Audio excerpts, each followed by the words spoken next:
डर सबको लगता है, गला सबका सूखता है। सोचिए, अब इजराइल 4 दिन के युद्ध विराम पर सहमत हो गया है, लेकिन हमास ने कहा है कि हमारा हाथ ट्रिगर पर है।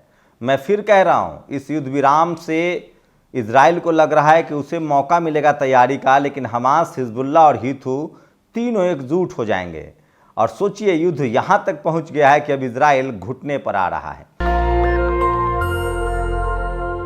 नमस्कार, मैं शंभू कुमार सिंह और आप देख रहे हैं नेशनल दस्तक।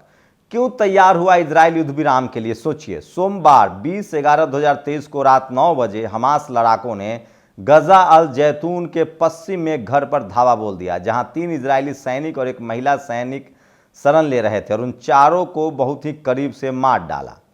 पहली बार इजरायली महिला सैनिक मारी गई है। ये जब घटना हुई उसके बाद से इजराइल जो है वो दहशत में आया और फिर से उसके बाद साफ हो गया, उसने एक अस्पताल को उड़ा दिया।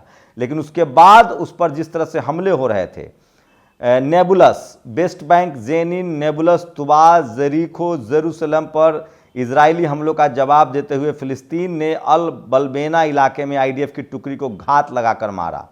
इतनी बड़ी संख्या में पहले कभी इजरायली नहीं मारे गए थे। उसके बाद से इजराइल को लग गया कि अब वक्त आ गया है कि उसे समझना पड़ेगा।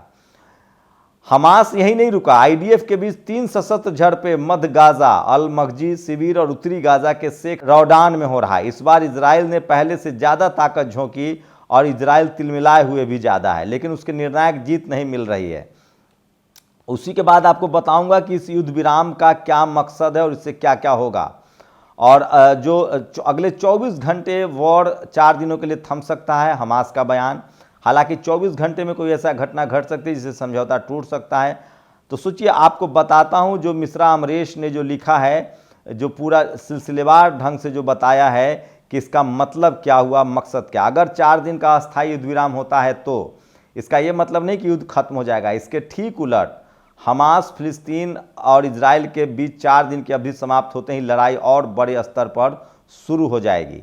ये सबसे बड़ा है। दूसरा, 7 अक्टूबर 2023 को इजराइल पर सफल हमला कर हमास ने दुनिया को बता दिया कि तकनीक संपन्न, सर्वसंपन्न इजराइल को हराया जा सकता है। इजराइल की बस धौंस और गुंडागर्दी है। फिलिस्तीन रेसिस्टेंट के हर तरह से आईडीएफ का मुकाबला करने में सक्षम है। ये तो बात साफ हो गया इस युद्ध में, और इसीलिए इजराइल जो है वो बैकफुट पर है। 7 अक्टूबर की इजराइल की गजा ब्रिगेड समाप्त हो गई। आईडीएफ ने अपनी ही जनता पर बम गिराए, कई इजरायली सिविलियंस मारे गए। गजा ग्राउंड इन्वेंशन में इजराइल ने कहा था कि हमास नेस्तनाबूद हो जाएगा। उल्टे हमास, हिजबुल्लाह, यमन, इजराइल घुटने पर ले आया। चौथा, सोचिए, इजराइल ने जिस तरह गजा में औरतें बच्चों को मारा, पूरी दुनिया में उसकी भद पीटी, उधर युद्ध के मैदान में भी उसके दांत खट्टे हुए। नेतन्याहू चारों तरफ से घिर गया। युद्ध विराम उसकी मजबूरी है। हमास को भी 20,000 से ऊपर घायल फिलिस्तीनियों को इलाज की व्यवस्था करनी है। तो सोचिए, क्यों ये युद्ध विराम हो रहा है।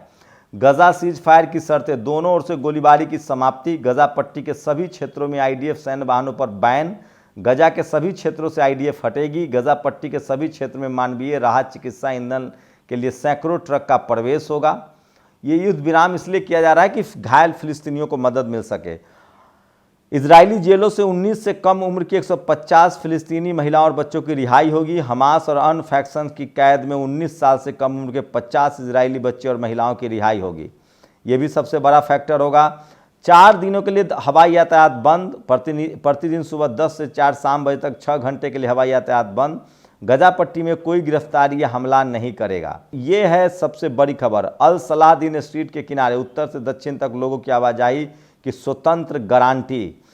हमास ने कहा है कि संघर्ष विराम समझौते पर पहुंचने के बाद भी हमारे हाथ ट्रिगर पर रहेंगे और हमारी विजय ब्रिगेड हमारे लोगों की रक्षा करने और इजराइल आक्रामकता हराने के लिए तत्पर रहेगी। तो ये सबसे बड़ी खबर जो मैं आपको बता रहा हूं। सोचिए, तो जो 4 दिनों का समझौता हुआ है, मैं पहले से कह रहा था कि हिजबुल्लाह, ईरान, हूथी ने दम निकाल दिया है इजराइल का। अब बेंजामिन नेतन्याहू अपने देश में वापस आना चाहते हैं, सैनिकों को लाना चाहते हैं। अब गजा खाली करना पड़ेगा, और गजा खाली करने के बाद 4 दिन में हमास क्या करेगा वो सुन लीजिए। एक तो वो फिलिस्तीनियों को मदद मिलनी शुरू हो जाएगी। खाना की कमी है, दवाई की कमी है, दुनिया भर के ट्रक्स आएंगे, वो मदद चाहिए गजा को ताकि उसमें खाने की सबसे व्यवस्था हो सके। इजराइल की मजबूरी है कि अगर वो इस युद्ध विराम में को नहीं स्वीकार करता है तो उसके जवान मारे जा रहे हैं, सेना मारा जा रहा है, उल्टे उसके देश में विरोध प्रदर्शन हो रहा है। तो इन 4 दिनों में ये लड़ाई और ताकत से लड़ेंगे दोनों। लेकिन सवाल है कि हमास को, हिजबुल्लाह को और हुथी को मौका मिल जाएगा हथियारों को रिकंसोलिडेट करने में, अपने लिए टनल्स में और ड्राई फ्रूट्स इकट्ठा करने में, भोजन इकट्ठा करने में। वहीं आईडीएफ को गजा पट्टी खाली करना पड़ेगा। इसका मतलब साफ है, अगर इजराइल जीत रहा होता, आपको लगता है विजेता कभी समझौता करता है? अगर इजराइल ये जीत रहा होता तो वो कभी इस युद्ध विराम के लिए तैयार नहीं होता। दरअसल इजराइल पूरी तरह से फंस चुका है, उसकी बादशाहत खत्म हो गई है और पूरी दुनिया में तो वो पहले से ही बेनकाब हो गया है। तो सोचिए, अब इजराइल को मजबूरन 4 दिनों का सीज फायर करना पड़ रहा है और अगली बार से मैं फिर कह रहा हूँ, यूनाइटेड नेशंस दुनिया भर के दबाव में उसको फिलिस्तीन की 1-1 इंच जमीन लौटानी पड़ेगी। तो सोचिए, युद्ध के 44वें दिन गजा में इजराइल ने घुटने टेक दिए हैं। 4 दिनों का युद्ध विराम हुआ है और अब दुनिया भर की मदद पहुंचेगी। फिलिस्तीनियों को मदद की ज़रूरत है, भोजन, कपड़ा, दवाई। और सोचिए, ये सबसे बड़ी बात है कि अब इजराइल को समझ में आ गया है कि अब वो दुनिया में अपनी धौंस नहीं जमा सकता है। तो सोचिए, अपने आप को सो कॉल्ड ताकतवर कहने वाला इजराइल जो है वो किस तरह से घुटने पर आया है। और घुटने पर आने की कुछ वजह बता रहा हूँ, किस तरह से पिछले 24 घंटे में इजराइल ने जो उसकी बर्बादी की है, उसकी जब तस्वीरें देखेंगे तब आपको अंदाज़ा हो जाएगा। फेल हो गया मोसाद, इजराइल घबराया। सोचिए, मोसाद पूरी तरह से फेल हो चुका है। मोसाद के जो हेड है वो गजा पट्टी में घिर गया था और 40 देशों ने मोर्चा खोला था। युद्ध में फंस गया था इजराइल, 40 देश पूरे तरफ से। और सोचिए, अल शिफा, the Gaza hospital, Hamas new terror hotspot, इस तरह की बयानबाजी की जा रही थी।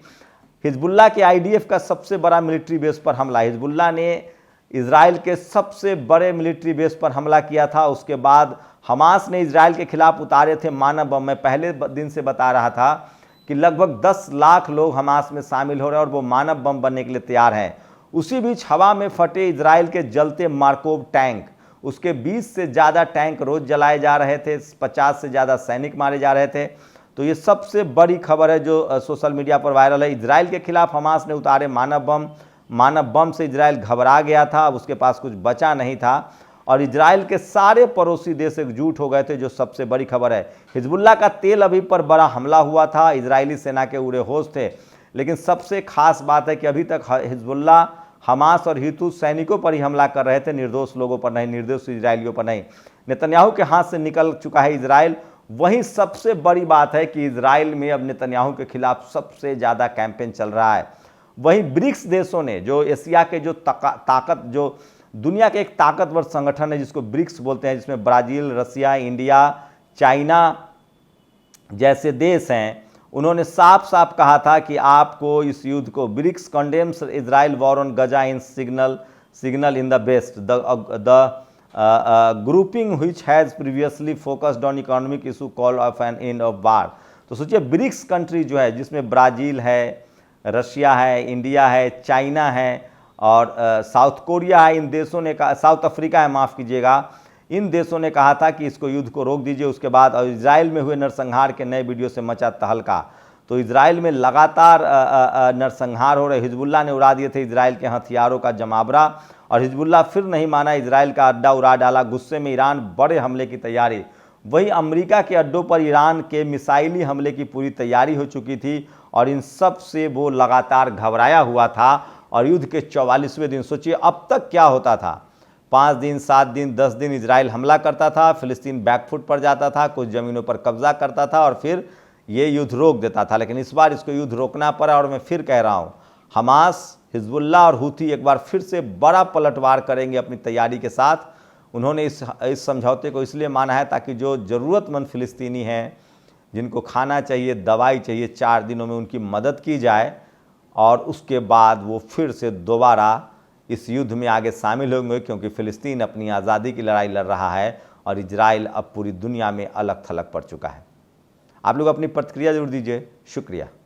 नेशनल दस्तक की आपसे गुजारिश है कि अगर इसको बचाना चाहते हैं तो नेशनल दस्तक को सब्सक्राइब करने के लिए रेड कलर के सब्सक्राइब बटन को दबाएं, फिर बेल आइकन की घंटी दबाएं। नेशनल दस्तक को बचाने के लिए बहुत ज़रूरी है कि हर खबर को शेयर करें, लाइक करें, कमेंट जरूर करें।